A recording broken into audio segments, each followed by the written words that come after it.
Assalamu alaikum warahmatullahi wabarakatuh. Akkam nagaa daawwattoota channel Amana Media isiniin jenna.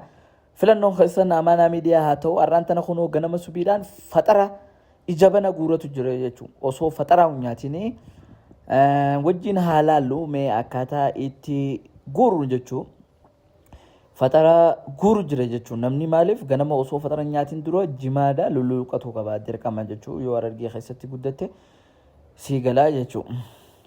Sigalee akkasii kunoo asitti irraa dhadhahu jiranii garaabaa fi kaan adda guuranii kunoo adda guuru jiranii ijoolleen adda babaasu jirti jechuudha. Garaabaa jala jirtuu fi diimaa qofatti kophatti adda guuru jiran jechuudha. Sanii bakkaanii isaan waraabee keessa isinii deddeemeetiin isiniif waraabee jechuudha. Ooyiruun guddoo jimaa keessa deemtee hin dhumtu jechuudha. Ganama sa'aan tuni sa'a lamaa hungeenya jechuudha. Sigalu jira saala ma hungenye jechuun mina subaha jechuun ganama jechuun subii jechuun sigalee yaa fattaa yaa razzaqa jennee kaanee akkasitti ooyiruu keessatti deemnee qilleensa bareedaa baadiyyaa urgaawaa kana fudhannee akkanatti fataa keessa jira jimaa keessaa dhadheeratee kaawwannatee keessaa guurree ija bana godhuuf ani sarraan tana qama ofiin deemaa jechuun qameetiin itti tufee ilaala lulluu takka itti gadhiqeetiin ilaaluu qabaa jechuun.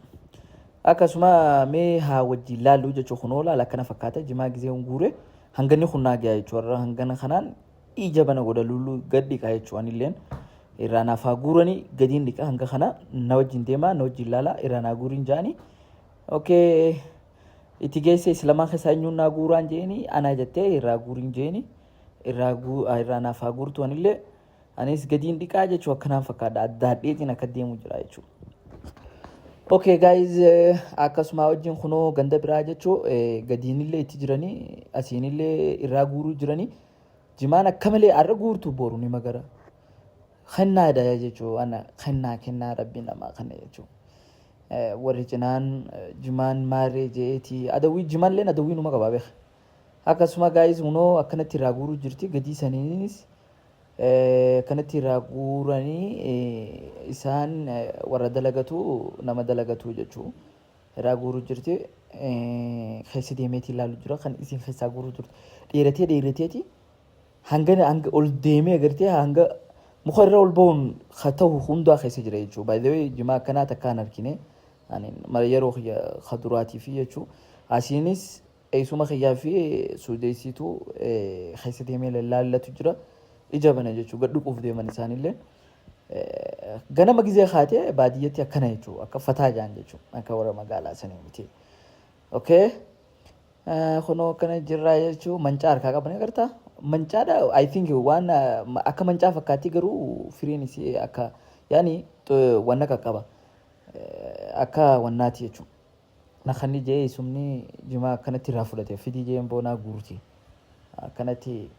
Dura laazima eessumoon gadi qaba eessumoo booda suudeessi jechuudha anti yaa turteen guurradhee jechuudha. Akkasii koomentii jala naa kaayaadha namni jimaa akkanatti ooyiruu guddoo akkanaa qabu koomentii jala naaf kaayaan isiniin jaa warri biyya keessa hin jirre garuu hedduu takka rakkatu jirtanii maaliif jimaa maallaqaan bitu jirtanii nuti achitti ganama subii osoo faxara nyaanne kana qaamaan dhiqannaa jechuudha. Sigalee lulluu gadhiinee kaan daayinee qaamaan dhiqannee fataa jennaan nuti. Akkasii guys unoo itti jira suudes jaaniini guuru jira jechuudha ooyiruun guddoo achiinis unoo bakka dirree tana amma dhaabbame jimaa amma lafaa ka'u jiru jira jechi biraati jechuudha amma dhaabbame amma lafaa ka'u jira fi looyizii waan akka looyizii minaamin san dhaabneeti achi magaru jirti unoo laa ganda isaa olii mucaa kanaa oluun gartaa suudesii ol unoo laa jimaa eessumoo naagayaa jee bakka. Sumni xiqqoo yoon inti daadde naagiyaa jee okay ni laalame egaa suudeessilleen maal godhuuf ta'a kunoo gadii saniinis achi jala ta'aniiti irraa guuruu jiran jimaa akkasuma ijoollee takkaa ooyiruu keessa isaanii deemu jiruun argee waan jee wanna feenaa waan re'ee nyaattu feenaa maal jaaniini citaa saniin feenaa naan jaanii nama gargaaruu waanuma jira kottaa naatu bakka bareedaa isin geessaa. Jeetiin yaameen ijoollee bakka bareedaa irraa argattan anaatu isin geessaa. By the way hedduu takka gaara huruphaa hundaa keessa jira waraabessaa jira waan hundaa jira hunoo ijoollee asii guurradhaan jeeni bakka irraa guurratan hedduun isin garsiisaan jeeni bakka ummanni takka qotuu ture takka hangeessanii keessa jechuudha. Aziin ni sodaa bakki kuni hedduu takka namni hin beekne ni sodaataa jechuudha.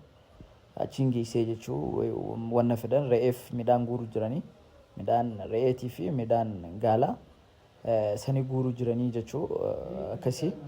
Mee haa laallu haa wajjin laalluun isin jaa hunoo arkeetiin jira bakka citaa irraa guuran arkeetiin jira.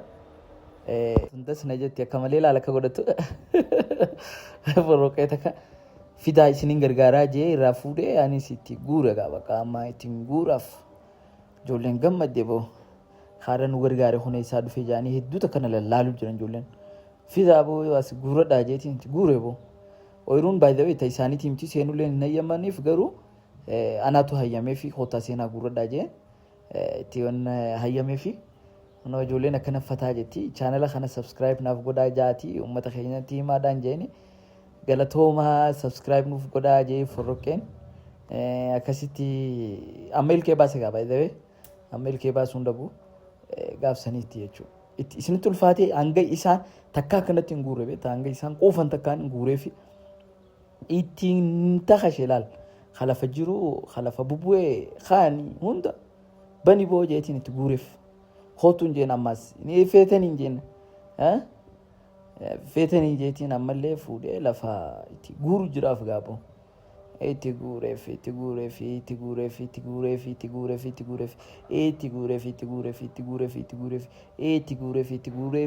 qoofan jechuudha. I'm sorry guys. Beekaatiin keessoo uffadhaa beektaa takka takka sanumaa fi akkasii hin geenye hin guutamne kintaalli itti guureef ammallee sanbooda mucaan naagiyaa naan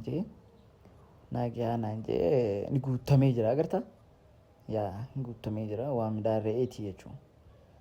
Galatoomii hedduu takka galatoomii naan jaanii akkasitti itti daadhuun jeen hanga ati quuftutti har'aan tana anaa si bira jira waan feete godhadhuun jeenii.